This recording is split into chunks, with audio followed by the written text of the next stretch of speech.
Hey everyone, this is Dave here with a look at For Honor on consoles and PC. So Ubisoft's latest action title is rather interesting, blending various elements from one-on-one fighting games to MOBAs, all in one visually impressive package. Graphically, the game has all the hallmarks you'd expect from Ubisoft's high production values. There's accomplished use of lighting and materials, giving the world a distinctly realistic look, and this is backed up with a high level of geometry complexity along with some extensive use of post-processing, ranging from depth of field motion blur to temporal anti-aliasing. It's generally impressive stuff, and the game holds up rather well across all platforms. On consoles in particular, Ubisoft are targeting 30 FPS here, and in terms of resolution it looks like we're seeing a native 1080p across both PS4 and Xbox One. While we actually pixel count native 1080p across both platforms, there are some unusual edge artifacts in certain scenes, whereby the stair steps don't align with a perfect 1080p image, but at the same time there are no traditional scaling artifacts on show either. The game does use a temporal anti-aliasing solution, so these artifacts could be a result of the image being reconstructed across several frames. The results are still generally excellent though, and in motion when playing on your HD TV, you get the impression that you're looking at a native 1080p image without any funny business going on. The presentation generally takes on a smooth, slightly soft look, as you'd expect from a high use of post-processing, but still appears pretty crisp and very detailed overall. Between consoles, the Xbox One exhibits slightly more edge artifacts, but in motion it's really a non-issue, and generally speaking both versions deliver a pretty much identical presentation. They share the same level of art and effects quality throughout, so there are no obvious differences to be found here outside of some occasional resolution quirks that aren't visible during gameplay. If additional refinement is what you're looking for, then you're going to have to move up to the PC version. We're running at native 1080p here with temporal anti-aliasing in play, and the results are generally excellent. Image quality is actually slightly sharper than on console, suggesting that the temporal solution is a little more refined here, but it's not a huge difference overall.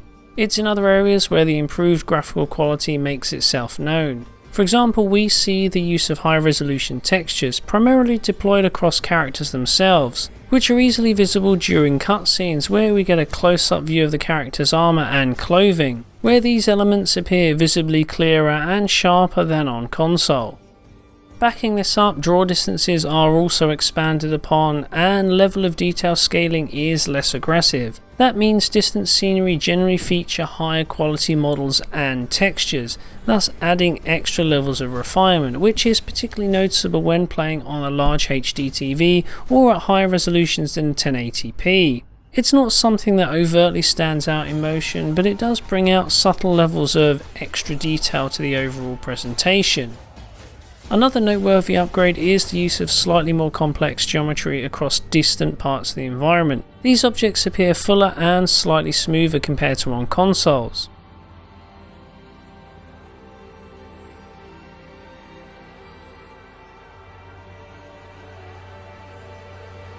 In other areas we get all the usual enhancements.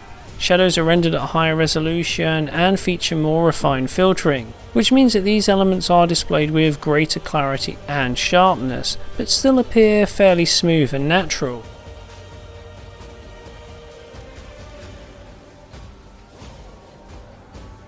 The use of MHBAO also enhances the use of shadowing throughout the game. This tweaked form of ambient occlusion essentially adds more depth to the scene and is a more refined implementation compared to on consoles.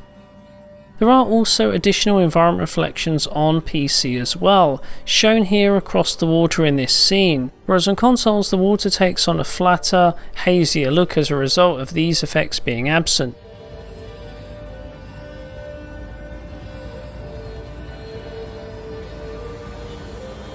Finally, post-processing also sees a bit of extra refinement on PC as well.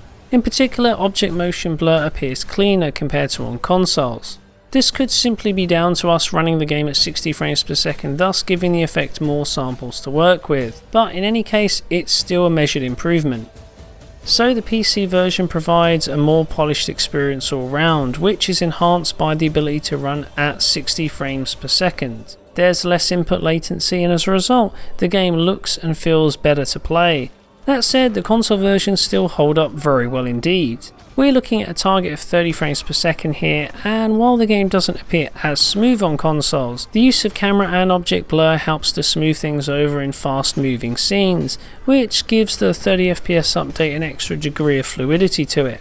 At the same time, performance is also very consistent throughout. We're looking at a mostly solid 30 frames per second on both PS4 and Xbox One. There are some small performance drops from time to time though, accompanied by the odd torn frame, but this rarely happens during gameplay and is mostly restricted to certain transitions during the cutscenes.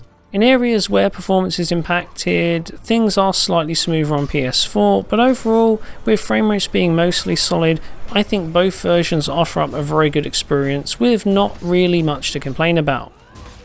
So performance is generally very solid on consoles, but moving on to PC, and this is where we can take things to the next level. How so? Well, by targeting 60 frames per second. Now, For Honor doesn't really require ultra crisp controls or super fluid motion to be enjoyable, but both of these elements greatly enhance the overall experience. Essentially, this adds an extra layer of polish and refinement to the game, and allows the visuals to appear even more striking. It's pretty impressive stuff, and the good news is you don't need ultra high-end hardware to achieve this either. A GTX 1060 or an RX 480 will more than do the job.